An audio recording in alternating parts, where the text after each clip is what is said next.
فضائے بدر پیدا کر فرشتے تیری نصرت کو، فضائے بدر پیدا کر فرشتے تیری نصرت کو، اتر سکتے ہیں گردوں سے قطار اندر قطار اب بھی۔ غزوہ بدر حق و باطل کے درمیان وہ پہلا معرکہ تھا کہ جس میں 313 مسلمانوں کے مقابلے میں 1000 کافر میدان جنگ میں موجود تھے۔ مسلمانوں کے پاس آلات حرب بھی بہت ہی قلیل مقدار کے اندر موجود تھے، لیکن ان کی قوت ایمانی اور ان کا جذبہ ایمانی رسول اللہ صلی اللہ علیہ وآلہ وسلم کی قیادت میں بہت بلندی کے اوپر تھا۔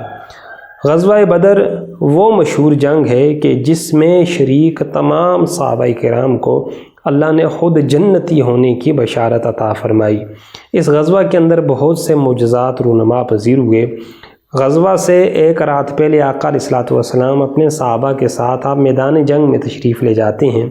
آپ کے ہاتھ میں ایک لکڑی تھی تو آپ نے زمین کے اوپر لکیریں لگانا شروع کر دیں اور فرمانے لگے کہ کل یہاں پہ فلاں فلاں کافروں کی لاشیں پڑی ہوں گی۔ صحابہ فرماتے ہیں جب دوسرا دن آتا ہے تو ہم نے اپنی آنکھوں سے دیکھا کہ جہاں اللہ کے نبی صلی اللہ علیہ وآلہ وسلم نے لکیر لگائی تھی کوئی کافر ایک بالشت بھی ادھر ادھر اس جگہ سے ہٹ کے نہیں مرا، واصل جہنم نہیں ہوا، بلکہ جس جگہ پہ اللہ کے نبی نے لکیر لگائی تھی اسی جگہ پہ اس کافر کی لاش پڑی ہوئی ملی۔ حضرت عکاشہ رضی اللہ تعالیٰ عنہ، جنگ پورے زوروں کے اوپر جاری تھی کہ ان کی تلوار ٹوٹ جاتی ہے۔ اللہ کے نبی صلی اللہ علیہ وآلہ وسلم کی بارگاہ میں آتے ہیں، عرض کرتے ہیں یا رسول اللہ صلی اللہ علیہ وآلہ وسلم میری تلوار ٹوٹ چکی۔ اللہ کے نبی کیا کرتے ہیں، زمین سے ایک کھجور کی شاخ اٹھا کے حضرت عکاشہ رضی اللہ تعالیٰ عنہ کو دیتے ہیں، تو وہ شاخ جب حضرت عکاشہ کے ہاتھ میں جاتی ہے تو حضور پاک صلی اللہ علیہ وآلہ وسلم کا بڑا عظیم الشان معجزہ کہ وہ ایک چمکتی دمکتی تلوار کے اندر تبدیل ہو جاتی ہے۔ اسی طرح ایک دوسرے صحابی حضرت قتادہ رضی اللہ تعالیٰ عنہ وہ تشریف لاتے ہیں، یا رسول اللہ کافروں نے بڑے زوروں کی تیر اندازی کی اور ان کی اس تیر اندازی کے دوران ایک تیر آ کے میری آنکھوں میں لگا، میری آنکھ ضائع ہوگی۔ یا رسول اللہ میرے ہاتھ کی ہتھیلی کے اوپر وہ آنکھ رکھی ہوئی ہے۔ اللہ کے نبی اس آنکھ کو اٹھاتے ہیں اور آ کے ان کی آنکھ میں وہ جو جگہ تھی اس میں فٹ کر کے اوپر اپنا لعاب دان لگاتے ہیں تو حضرت قتادہ کی آنکھ اللہ پاک اس کو روشن فرما دیتے ہیں۔ اور یہ وہ جنگ تھی کہ جس میں اللہ کے نبی نے جو جھنڈا تھا وہ مولا کائنات حضرت علی المرتضیٰ رضی اللہ تعالیٰ عنہ کو عطا فرمایا تھا۔ علم ان کے پاس تھا اور اس علم کا رنگ سفید تھا۔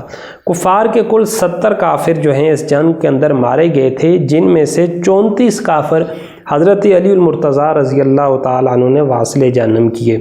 14 صحابہ کرام بھی اس جنگ میں شہید ہوئے۔ جو سب سے پہلے شہید تھے وہ حضرت عمر فاروق رضی اللہ تعالیٰ عنہ کے غلام حضرت ماجہ رضی اللہ تعالیٰ عنہ تھے۔ اس جنگ میں جو کفار مکہ کی جانب سے پہلا مقتول تھا وہ عتبہ بن ربیعہ تھا، جو کہ حضرت حمزہ رضی اللہ تعالیٰ عنہ کے ہاتھوں سے واصل جہنم ہوا۔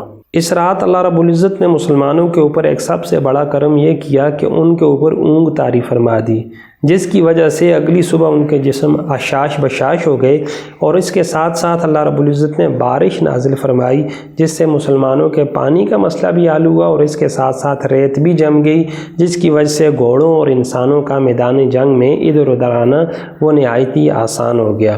اور یہ وہ واحد غزوہ تھا جس میں اللہ رب العزت نے مسلمانوں کی مدد کے لیے فرشتے نازل فرمائے۔ پہلی دفعہ 1000 فرشتہ، اس کے بعد 3000 اور کرتے کرتے 5000 فرشتے مسلمانوں کی مدد کے لیے میدان جنگ میں اللہ رب العزت نے نازل فرمائے۔